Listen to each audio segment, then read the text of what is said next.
I must go. I need the sensation of lifting weights to course through my body.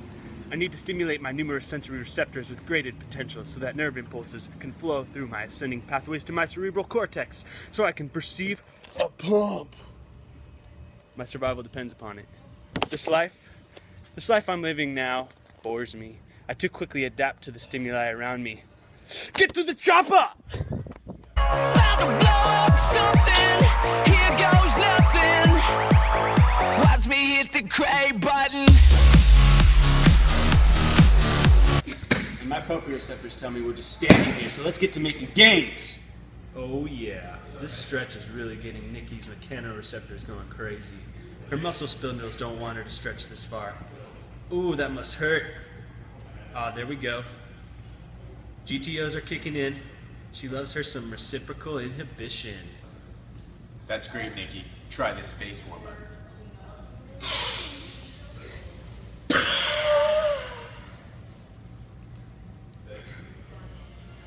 Well, that's great, guys. Do any of you have your nociceptors firing yet?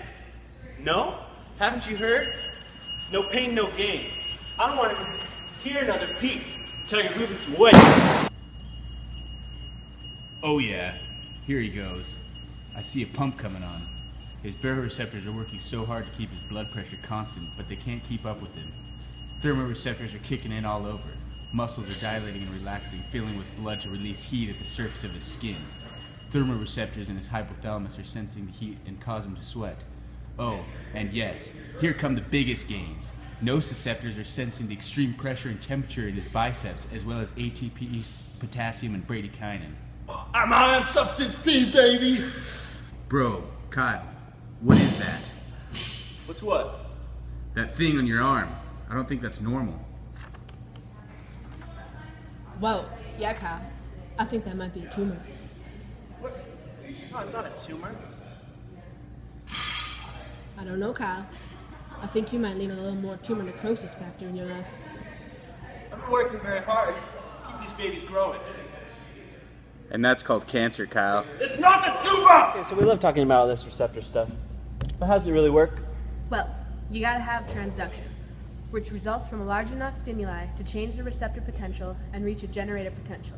This is sensation. When that action potential reaches the CNS, you interpret that info as pressure, heat, pain, vibration, etc. And in regards to transduction can be a result of things such as mechanical deformation, where physical stretch opens ion channels. These are your mechanoreceptors. Chemicals open ion channels in chemoreceptors. Temperature excites thermoreceptors, and light excites photoreceptors. Okay, that makes sense. So if Nikki were to do this bench press over here, what types of things would we have going on? Well, your semicircular canals just told you that you've changed your body position from upright to horizontal.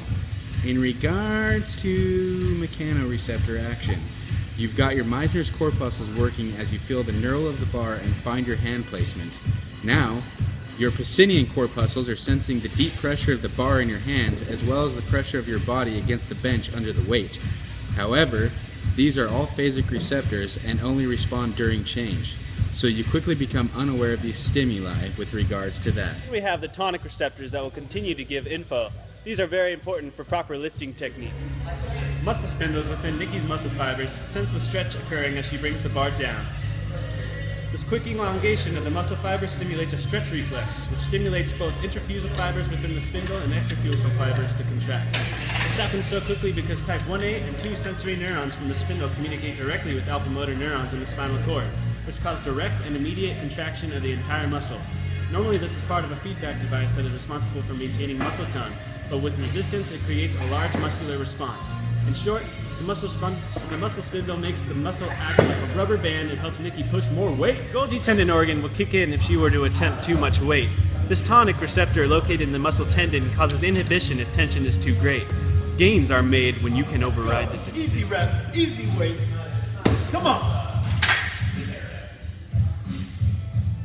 Now Nikki's Raffini endings are telling her that she's experiencing deep continuous pressure. So if you understand that a muscle stretching causes excitation of the muscle spindle, it should also make sense that a contracted muscle will shorten the spindle and turn it off. So how does the muscle continue to contract and maintain tone when it isn't stretched? While alpha motor neurons cause contraction of the bulk of the muscle, gamma motor neurons actually cause the intrafusal fibers around the spindle to contract as well, so that it can continue to be sensitive to changes in muscle. This is all overseen and coordinated by your CNS. It's a little something I like to call alpha-gamma coactivation. Well, that's awesome. Let's get back to the chop and make our protein shakes. You think we on 10? Boy, you ain't seen nothing. 3, 2, 1. Crank button.